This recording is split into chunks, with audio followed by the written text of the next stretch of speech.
2024 के लोकसभा चुनाव के लिए लगता है प्रधानमंत्री नरेंद्र मोदी ने भाजपा का एजेंडा सेट कर दिया।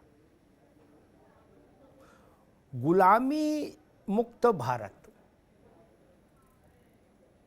15 अगस्त के लाल किले के प्रधानमंत्री के भाषण से लेकर और आज तक के घटनाक्रम को जरा गौर से देखिए। 15 अगस्त को लाल किले की प्राचीर से मोदी ने कहा था कि हम एक एक करके गुलामी के सारे प्रतीक चिन्ह मिटा डालेंगे, हटा देंगे।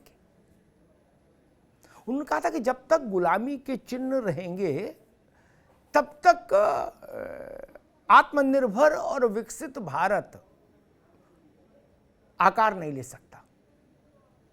यानी दो चीजें, गुलामी के चिन्ह हटे, स्वधर्म, आत्मसम्मान, स्वाभिमान, इसके रास्ते से आत्मनिर्भर भारत और विकसित भारत की ओर चला जाए। उसके बाद आईएनएस विक्रांत जब राष्ट्र को समर्पित किया मोदी ने, तो भारतीय नौसेना का नया ध्वज भी राष्ट्र को समर्पित किया।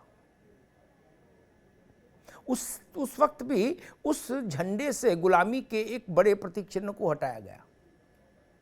और आज देश का सबसे महत्वपूर्ण रास्ता,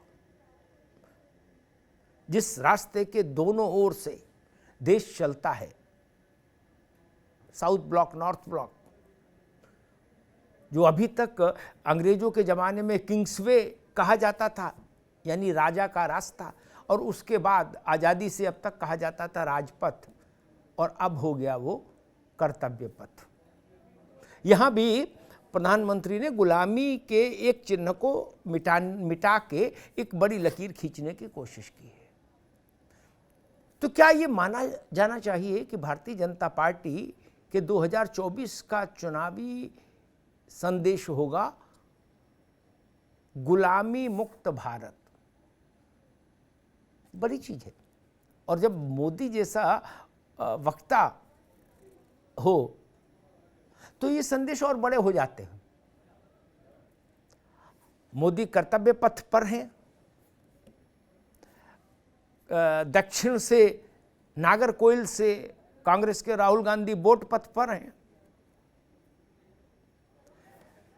हरियाणा से केजरीवाल जी भी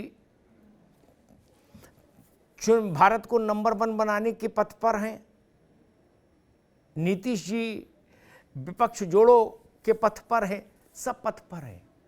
लेकिन भाजपा एक भावनात्मक मुद्दे को खड़ा कर रही है 2024 के लिए। ऐसा भारत जिसके माथे पर कोई गुलामी का चिन्ह नहीं रहे। यह बड़ा भावनात्मक इशू हो सकता है और भारतीय जनता पार्टी इस तरह के मुद्दों को सिरे चढ़ाने में निष्णात भी रही है। पिछले चुनावों को देखिए आप अगर, तो क्या वास्तव में अब विपक्ष को चुनौती देने के लिए, चक्रव्यूह में घेरने के लिए मोदी गुलामी मुक्त भारत का नारा देंगे चुनाव में? और अगर हां, तो विपक्ष उसका काउंटर कैसे करेगा? क्योंकि अक्सर ऐसे मुद्दों पर विपक्ष का ट्रैक रिकॉर्ड बहुत मजबूत नहीं रहा।